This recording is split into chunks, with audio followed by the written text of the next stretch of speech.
ಎಲ್ರಿಗೂ ನಮಸ್ಕಾರ. ನಾನು ಸುಧಾ ನಾರಾಯಣ್. ಇವತ್ತು ತುಂಬಾ ಈಸಿಯಾಗಿ ಎಲೆಕೋಸು ಪಲ್ಯ ಮಾಡೋದು ಹೇಗೆ ಅಂತ ತೋರಿಸ್ಕೊಡ್ತಾ ಇದ್ದೀನಿ. ಹಾಗೆಯೇ ಯಾರೆಲ್ಲ ಹೊಸ್ದಾಗಿ ನೋಡ್ತಾ ಇದ್ದೀರಾ ಪ್ಲೀಸ್ ಸಬ್ಸ್ಕ್ರೈಬ್ ಮಾಡಿಕೊಂಡು ವೀಡಿಯೋನ ನೋಡಿ ಅಂತ ಹೇಳ್ತಾ ಇವತ್ತಿನ ಅಡುಗೆನ ಸ್ಟಾರ್ಟ್ ಮಾಡೋಣ ಬನ್ನಿ.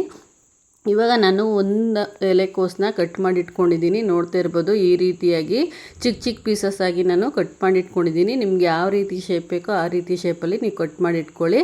ಬನ್ನಿ, ಇವಾಗ ನಾನು ಗ್ಯಾಸ್ ಸ್ಟವ್ನ ಆನ್ ಮಾಡಿಕೊಂಡು ಒಂದು ಪ್ಯಾನ್ನ ಇಟ್ಟು ಒಂದು 4ರಿಂದ 5 ಸ್ಪೂನ್ ಆಗೋಷ್ಟು ನಾನು ಆಯಿಲ್ನ ಹಾಕ್ಕೊತಾ ಇದ್ದೀನಿ. ಆಯಿಲ್ ಬಿಸಿ ಆದ ನಂತರ ಇದಕ್ಕೆ ನಾನು ಅರ್ಧ ಟೀ ಸ್ಪೂನ್ ಆಗೋಷ್ಟು ಸಾಸಿವೆನ ಹಾಕ್ಕೊತಾ ಇದ್ದೀನಿ. ಹಾಗೆಯೇ 1 ಸ್ಪೂನ್ ಆಗೋಷ್ಟು ಕಡಲೆಬೇಳೆನ ಹಾಕ್ಕೊತಾ ಇದ್ದೀನಿ. ಹಾಗೆಯೇ 1 ಸ್ಪೂನ್ ಆಗೋಷ್ಟು ನಾನು ಉದ್ದಿನ ಬೇಳೆನ ಹಾಕ್ಕೊತಾ ಇದ್ದೀನಿ. ಇದು ಒಂದು ಸ್ವಲ್ಪ ಕಲರ್ ಚೇಂಜ್ ಆಗೋವರೆಗೂ ಮೀಡಿಯಮ್ ಫ್ಲೇಮಲ್ಲಿ ಇಟ್ಕೊಂಡು ಗ್ಯಾಸ್ನ ಈ ರೀತಿ ಮಧ್ಯ ಕೈ ಆಡಿಸ್ತಾ ಚೆನ್ನಾಗಿ ಫ್ರೈ ಮಾಡ್ಕೋಬೇಕು, ಇಲ್ಲಾಂದರೆ ಸೀದೋಗ್ಬಿಡುತ್ತೆ.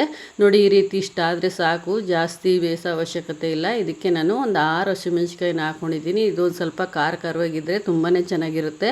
ಅದಕ್ಕೋಸ್ಕರ ನಾನು 6 ಹಸಿಮೆಣ್ಸಿಕಾಯಿನ ಹಾಕ್ಕೊತಾ ಇದ್ದೀನಿ. ನಿಮ್ಗೇನಾದ್ರು ಇನ್ನೂ ಖಾರ ಬೇಕು ಅಂತ ಅನಿಸಿದ್ರೆ ಇನ್ನೂ 2 ಹಸಿಮೆಣ್ಸಿಕಾಯಿನ ನೀವು ಆ್ಯಡ್ ಮಾಡ್ಕೋಬೋದು. ಹಾಗೆಯೇ 2 ಕಡ್ಡಿ ಆಗೋಷ್ಟು ಕರಿಬೇವಿನ ಸೊಪ್ಪನ್ನ ಹಾಕ್ಕೊತಾ ಇದ್ದೀನಿ. ಹಾಗೆಯೇ 2 ಗೆಡ್ಡೆ ಆಗೋಷ್ಟು ನಾನು ಈರುಳ್ಳಿನ ಉದ್ದುದ್ದಾಗಿ ಕಟ್ ಮಾಡಿ ಇಟ್ಕೊಂಡಿದ್ದೆ. ನೋಡಿ, ಇವಾಗ ಅದನ್ನು ಕೂಡ ಚೆನ್ನಾಗಿ ಫ್ರೈ ಮಾಡ್ಕೊತಾ ಇದ್ದೀನಿ. ಈರುಳ್ಳಿನ ಒಂದು ಸ್ವಲ್ಪ ಕಲರ್ ಚೇಂಜ್ ಆಗೋವರೆಗೂ ಚೆನ್ನಾಗಿ ಎಣ್ಣೆಲೇನೆ ಬೇಯಿಸ್ಕೋಬೇಕು. ಇದಕ್ಕೆ ನಾನು ಉಪ್ಪನ್ನ ಆ್ಯಡ್ ಮಾಡ್ಕೊತಾ ಇದ್ದೀನಿ. ಈ ಉಪ್ಪನ್ನ ಆ್ಯಡ್ ಮಾಡೋದ್ರಿಂದ ಈರುಳ್ಳಿ ಚೆನ್ನಾಗಿ ಫ್ರೈ ಆಗುತ್ತೆ ಅನ್ನೋದಕ್ಕೋಸ್ಕರ. ನೋಡಿ, ಇವಾಗ ಈರುಳ್ಳಿ ಚೆನ್ನಾಗಿ ಫ್ರೈ ಆಗಿದೆ. ನಾನು ಎಲೆಕೋಸನ್ನ ಹೆಚ್ಚಿಟ್ಕೊಂಡಿದ್ನಲ್ಲ ಅದನ್ನು ಇವಾಗ ಇದಕ್ಕೆ ಆ್ಯಡ್ ಮಾಡ್ಕೊತಾ ಇದ್ದೀನಿ. ನೋಡ್ತಾ ಇರ್ಬೋದು, ಇದು ಚಪಾತಿಗೆ ಒಳ್ಳೆ ಕಾಂಬಿನೇಷನ್ ಅಂತಲೇ ಹೇಳ್ಬೋದು. ರಾತ್ರಿ ಮಿಕ್ಕಿರುವಂಥ ಸಾಂಬಾರಿಗೆ ನೀವು ಅನ್ನ ಅಥವಾ ಮುದ್ದೆನ ಮಾಡಿಕೊಂಡು ಈ ರೀತಿ ಒಂದು ಪಲ್ಯನ ಸೈಡ್ ಡಿಶ್ ಆಗಿ ನೀವು ಮಾಡ್ಕೊಂಡು ತಿಂದು ನೋಡಿ, ತುಂಬಾ ಚೆನ್ನಾಗಿರುತ್ತೆ. ನೀವು ಇಷ್ಟಪಟ್ಟು ತಿಂತೀರಾ. ಮನೇಲಿ ಒಂದು ಏನಾರ ಎಲೆಕೋಸು ಇತ್ತು ಅಂತ ಹೇಳಿದ್ರೆ ಈ ರೀತಿ ಒಂದು ಪಲ್ಯನ ನೀವು ಒಂದು ಸಲ ಟ್ರೈ ಮಾಡಿ ನೋಡಿ, ತುಂಬಾ ಚೆನ್ನಾಗಿರುತ್ತೆ. ನೋಡ್ತಾ ಇರ್ಬೋದು, ಇವಾಗ ನಾನು ಚೆನ್ನಾಗಿ ಮಧ್ಯ ಕೈ ಆಡಿಸ್ತಾ ಎಲ್ಲ ಮಿಕ್ಸ್ ಮಾಡಿಕೊಂಡು ಇವಾಗ ನಾನು ಮುಚ್ಚಳನ ಕ್ಲೋಸ್ ಮಾಡ್ತಾಯಿದ್ದೀನಿ.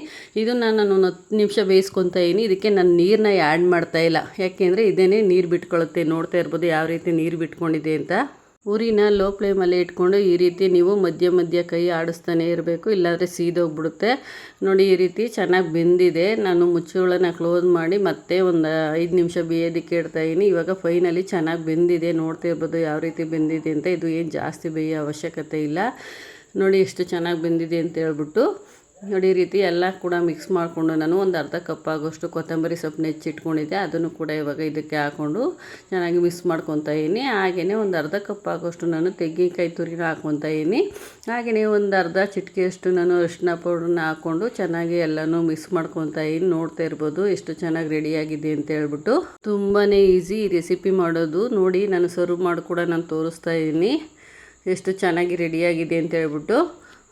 ಈಸಿ ರೆಸಿಪಿಗಳಿಗಾಗಿ ಸುಧಾ ಅಡುಗೆ ಯೂಟ್ಯೂಬ್ ಚಾನಲ್ನ ಸಬ್ಸ್ಕ್ರೈಬ್ ಮಾಡಿಕೊಂಡು ವಿಡಿಯೋನ ನೋಡಿ. ಹಾಗೆಯೇ ಈ ವಿಡಿಯೋ ಏನಾದ್ರು ನಿಮ್ಗೇನಾದ್ರು ಇಷ್ಟ ಆಯಿತು ಅಂತ ಹೇಳಿದ್ರೆ ಲೈಕ್ ಮಾಡಿ, ಶೇರ್ ಮಾಡಿ, ಕಮೆಂಟ್ ಕೂಡ ಮಾಡಿ. Thank you for watching.